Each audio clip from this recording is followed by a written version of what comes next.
We spend a lot of time wondering how our society would react to certain crises, like what would happen if we ran out of oil, if, every human disappeared at the same time, if Donald Trump were elected president. And I'm only too happy to feed that desire.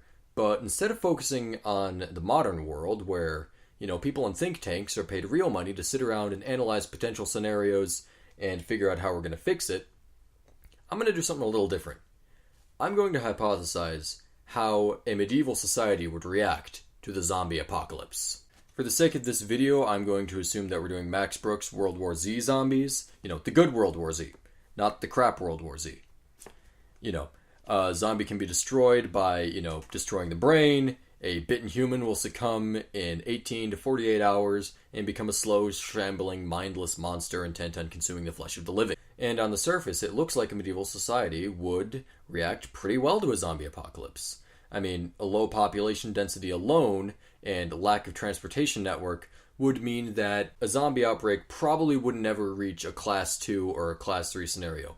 Though that's boring, so we're just going to assume that the zombie outbreak becomes widespread and becomes a real problem that needs to be dealt with by whatever government structure is in this medieval scenario. First, we'll focus on the positives.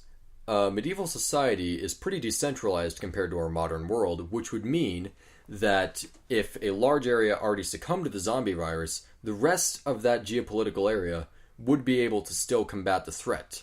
Also, any government structure is also much more localized with, feudal lords and vassals and all that. Even if a capital were taken out by the zombies, local lords, assuming they didn't, collapse into a civil war, would still be able to fight the zombie outbreak. Weapons and armor also favor a war against the undead.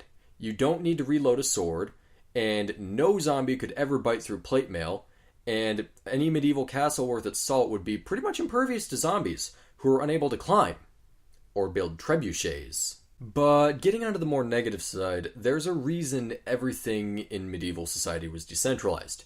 Everything was freaking slow. Not to mention, any leadership structure would definitely be slow to respond to the zombie outbreak. I mean, if a petitioner came in and started telling you that the dead were rising and feasting on the flesh of the living, you would be wondered why this crazy person was allowed in and not how to best fight this army of zombies on your hands. Also, since there has been no Haitian mythology scene yet, there isn't a vernacular for zombies, so, there isn't even a culture around it. You won't know what's going on. Also on the negative side, the weapons and armor situation is a lot worse than when you first look at it. The average person does not have plate mail or a sword. They'll probably have like a spear or a longbow or an axe or some kind of crude club. And because this is happening in a local country, it's not like the Crusades where people are going to be selling everything they own to buy a, plate mail armor set to go fight for the crown. You're not fighting evil people as far as you're concerned.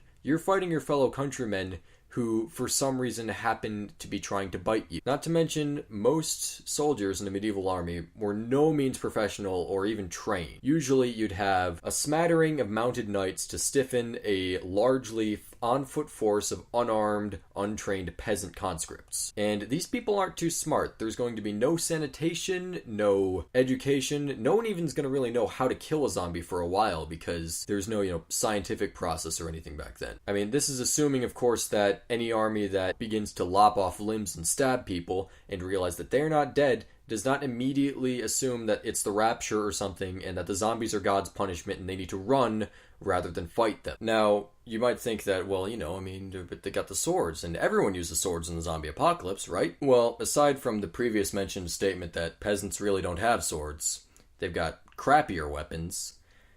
The only real reason that people use swords in a zombie apocalypse scenario is that generally either it's because guns make noise or bullets have run out, or, they don't have guns. I mean, people use guns in the real world for a reason. They're way more effective than swords.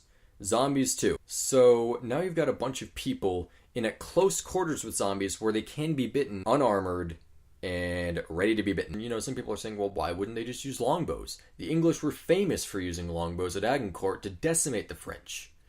Well, that worked because the English were fighting humans. albeit Frenchmen, but humans. I have no qualms with the French. That was a cheap French joke. I'm sorry, French people. You're awesome. Please don't take away your food or your art, please. We know that the only way to kill a zombie is by destroying the brain.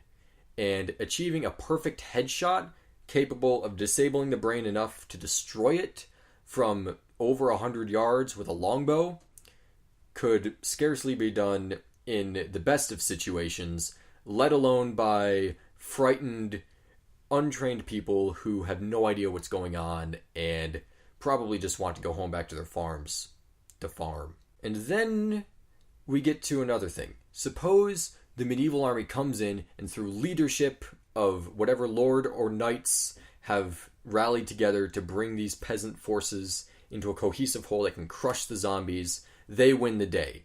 The battle is won. Whatever village they were liberating from the zombies or horde ravaging the countryside that they have just beaten back has been defeated.